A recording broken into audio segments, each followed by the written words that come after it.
প্রিয় ছাত্রবন্ধুরা, দীপঙ্কর ডিএসআর চ্যানেলটিতে তোমাদের স্বাগত জানাই। আজকে 29শে ফেব্রুয়ারি 2024, একটি বিশেষ দিন, লিপ ইয়ার। আর এই দিনেই হয়ে গেল উচ্চ মাধ্যমিক 2024 ভূগোল পরীক্ষা।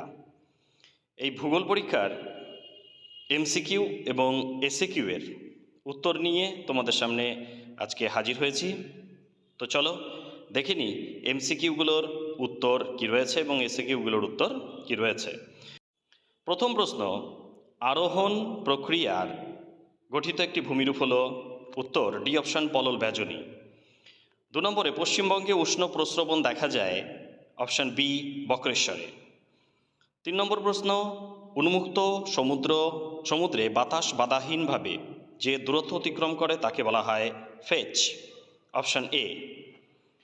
4 নম্বর প্রশ্ন, মরু ক্ষয়চক্রের শেষ পর্যায়ে গঠিত সমপ্রায় ভূমিকে পেডি প্লেন বলা হয়? Option B. 5 নম্বর প্রশ্ন, একনত গঠনযুক্ত ভূমিভাগে গড়ে ওঠে জাফরিরূপী জলনির্গম প্রণালী? 6 নম্বর প্রশ্ন, অ্যান্ডিসলের একটি উদাহরণ হল কৃষ্ণ মৃত্তিকা? Option D. 7 নম্বর, প্রশমিত বা নিরপেক্ষ মাটির পিএইচ এর মান হল 7? Option C. 8 নম্বর প্রশ্ন, পৃথিবীর জলবায়ুর শ্রেণীবিভাগ করেন? V, Copen. 9 নম্বর প্রশ্ন, একটি ওজোন অণুতে অক্সিজেনের পরমাণুর সংখ্যা? অপশান সি, 3টি। 10 নম্বর প্রশ্ন, শ্বাসমূলযুক্ত উদ্ভিদের একটি উদাহরণ হল? অপশান এ, গড়ান। 11 নম্বর প্রশ্ন, জীববৈচিত্র্য শব্দটি প্রথম ব্যবহার করেন? Option B, Walter Rosen. 12 number প্রশ্ন, হরপা বান সৃষ্টির মূল কারণ হল? অপশান সি, মেঘ ভাঙা বৃষ্টি। 13 নম্বর প্রশ্ন, ভারতে কেন্দ্রীয় ধান গবেষণা কেন্দ্রটি কোথায় অবস্থিত? Option D, কটকে। 14 নম্বর প্রশ্ন, ভারতে কফি উৎপাদনে অগ্রণী 2টি রাজ্য হল? অপশান এ, কর্ণাটক ও কেরালা। 15 নম্বর প্রশ্ন, ভারতের প্রথম পেট্রোরসায়ন শিল্পকেন্দ্র স্থাপিত হয়? Option B, ট্রম্বেতে। 16 নম্বর প্রশ্ন, ডেট্রয়েট শহরটি যে শিল্পের জন্য পৃথিবী বিখ্যাত তা হল মোটর গাড়ি নির্মাণ শিল্প? Option D. 17 নম্বর প্রশ্ন, 2013 সালে ভারতে যোগাযোগ ব্যবস্থার অন্তর্গত যে পরিষেবাটি বন্ধ করে দেওয়া হয়েছে সেটি হলো? অপশান সি, টেলিগ্রাম পরিষেবা। 18 নম্বর প্রশ্ন, সোনালী চতুর্ভুজ যে 4টি নগরকে যুক্ত করেছে সেগুলি হলো? Option C, Mumbai, Delhi, Kolkata, Chennai. 19 number প্রশ্ন, জনঘনত্ব নির্ণয়ের সূত্রটি হলো? অপশান এ, কোনো অঞ্চলের মোট জনসংখ্যা ডিভাইডেড বাই ওই অঞ্চলের মোট ক্ষেত্রমান। 20 নম্বর প্রশ্ন, পাঁচমারি যে শহরের উদাহরণ সেটি হচ্ছে? অপশান সি, প্রতিরক্ষা শহর। 21 নম্বর প্রশ্ন, ভারতের একটি পরিকল্পনা অঞ্চলের উদাহরণ হল? অপশান সি, সুন্দরবন অঞ্চল। এইবার চলো দেখে নিই যে এসএকিউগুলো কি এসছে এবং এর উত্তরগুলো কি হবে। প্রথম এসএকিউ দেখো, পর্যায়ন কাকে বলে? কি লিখব? যে বহির্জাত প্রক্রিয়ার মাধ্যমে ক্ষয়, বহন ও সঞ্চয়ের মাধ্যমে সামঞ্জস্য আসে তাকে পর্যায়ন বা পর্যায়িতকরণ বলা হয়।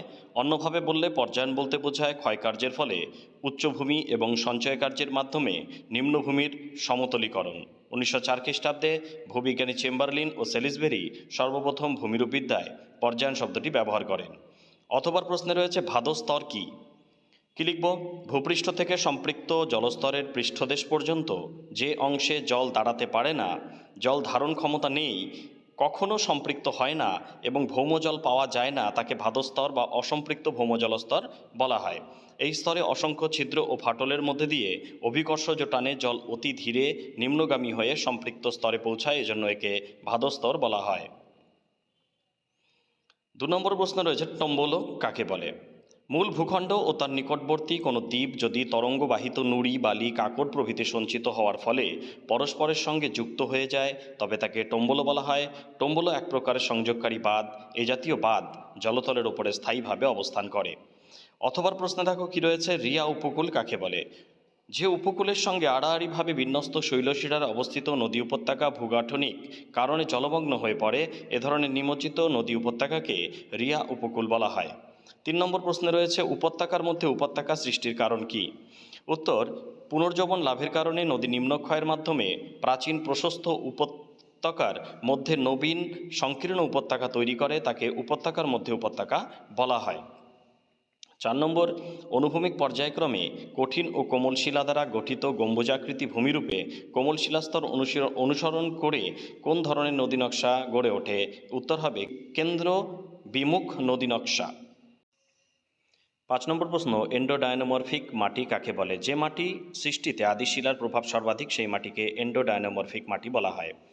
অথবা প্রশ্নে রয়েছে মৃত্তিকার গ্রথন বা বুনন বলতে কী বোঝো? মৃত্তিকার একটি গুরুত্বপূর্ণ ভৌত ধর্ম হলো গ্রথন বা বুনন। মৃত্তিকার গ্রথন বলতে বোঝায় মৃত্তিকায় উপস্থিত মৃত্তিকা গঠনকারী বিভিন্ন আকৃতি বিশিষ্ট খনিজ কণার আপেক্ষিক অনুপাত। প্রকৃতপক্ষে মৃত্তিকার গ্রথন হলো মৃত্তিকার মধ্যে বিভিন্ন আয়তনের কণা যেমন পলি, বালি, কাদা কণার আপেক্ষিক অনুপাতিক পরিমাণ। 6 নম্বরের প্রশ্ন রয়েছে প্রতীপ ঘূর্ণবাত কাকে বলে? প্রতীপ ঘূর্ণবাতের ইংরেজি প্রতিশব্দ অ্যান্টিসাইক্লোন। শব্দটি প্রথম ব্যবহার করেছেন স্যার ফ্রান্সিস গ্যালটন, যার অর্থ ঘূর্ণবাতের বিপরীত। নাতিশীতোষ্ণ মণ্ডলের বা হিমমণ্ডলের সুবিস্তৃত স্থানে অত্যাধিক শীতের কারণে উচ্চচাপ কেন্দ্র গড়ে উঠলে সেই উচ্চচাপ কেন্দ্রকে ঘিরে বহির্মুখী ও অধোগামী ধীরগতিসম্পন্ন কুণ্ডলীর আকারে যে শীতল শুষ্ক বায়ু প্রবাহিত হয় তাকে প্রতীপ ঘূর্ণবাত বলা হয়। অথবা প্রশ্নে রয়েছে জেট বায়ু প্রবাহের সংজ্ঞা দাও। ইংরেজি জেট শব্দটির আবিধানিক অর্থ হলো সংকীর্ণ পথ দিয়ে প্রবল বেগে বের হওয়া। আবহবিদ্যায় জেট বায়ু প্রবাহ বলতে ট্রপোস্ফিয়ারের ঊর্ধ্বসীমা বরাবর প্রবাহিত অত্যন্ত দ্রুতগতি সম্পন্ন সর্পিলাকার অতি শীতল বায়ু প্রবাহকে বোঝায়।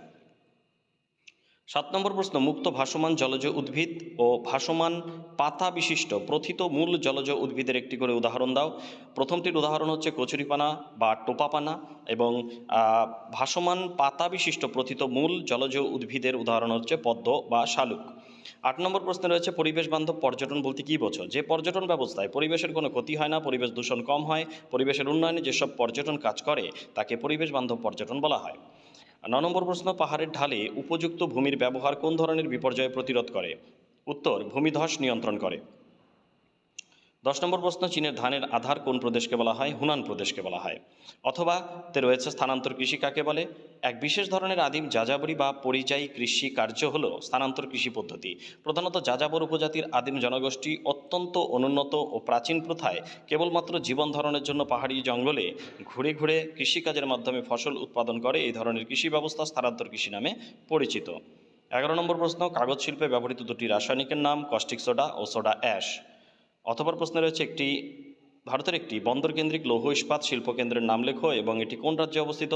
এটি দুর্গাপুর লৌহ ইস্পাত শিল্পকেন্দ্র, যেটি পশ্চিমবঙ্গে রয়েছে কলকাতা ও হলদিয়া বন্দরের নিকটে, এবং রৌরকেল্লা ইস্পাত কেন্দ্র, যেটা উড়িষ্যাতে রয়েছে পারাদ্বীপ বন্দরের নিকটে। 12 নম্বর প্রশ্ন, আউটসোর্সিং বলতে কী বোঝো? যে শিল্পে বাজার কাঁচামালের তুলনায় শ্রমিকের দক্ষতার গুরুত্ব বেশি এবং শিল্পগুলোতে ব্যয় হ্রাস ও উন্নত মান বজায় রাখার জন্য শিল্পে প্রায় অনেক কাজই বাইরের সংস্থার মাধ্যমে করিয়ে নেওয়ার ব্যবস্থা করা হয়, তাকে আউটসোর্সিং বলা হয়। 13 নম্বর প্রশ্ন, 2011 সালের জনগণনা অনুসারে ভারতের সর্বাধিক জনঘনত্বপূর্ণ রাজ্য এবং সর্বাপেক্ষা জনবিরল রাজ্যের নাম। 2011 সালের জনগণনা অনুসারে ভারতের সর্বাধিক জনঘনত্বপূর্ণ রাজ্য হচ্ছে বিহার এবং সর্বাপেক্ষা জনবিরল রাজ্য হচ্ছে সিকিম। 14 নম্বর প্রশ্ন, স্থিতিশীল উন্নয়নের সংজ্ঞা দাও। যেসব উন্নয়নমূলক কর্মকাণ্ড বর্তমান প্রজন্মের চাহিদা মেটানোর পাশাপাশি ভবিষ্যৎ প্রজন্মের চাহিদা মেটানোর ক্ষেত্রে কোনো বাধা হয়ে দাঁড়ায় না, সেই সমস্ত পরিকল্পিত উন্নয়নই হলো টেকসই উন্নয়ন বা সাস্টেনেবল ডেভেলপমেন্ট বা স্থিতিশীল উন্নয়ন। অথবা প্রশ্নে রয়েছে মানব উন্নয়ন বলতে কী বোঝো? মানব উন্নয়ন বলতে মানুষের অবস্থার উন্নয়নকে বোঝায়, কারণ সমাজ ও অর্থব্যবস্থার কেন্দ্রবিন্দুতে রয়েছে মানুষ। সুতরাং বলা যায় খাদ্য, বস্ত্র, বাসস্থান, স্বাস্থ্য, সামাজিক সুরক্ষা প্রভৃতি মানুষের জীবনযাত্রার আর্থসামাজিক উপাদানের উন্নয়নই হলো প্রকৃত মানব উন্নয়ন। তাহলে এমসিকিউ এবং এসএকিউ এর উত্তরগুলো তোমরা দেখলে, তোমরা একটু মিলিয়ে নাও। আশা করি সবার পরীক্ষা ভালো হয়েছে। ভালো থেকো সবাই। যদি চ্যানেলটিতে নতুন হয়ে থাকো অবশ্যই সঙ্গে থেকো। ধন্যবাদ।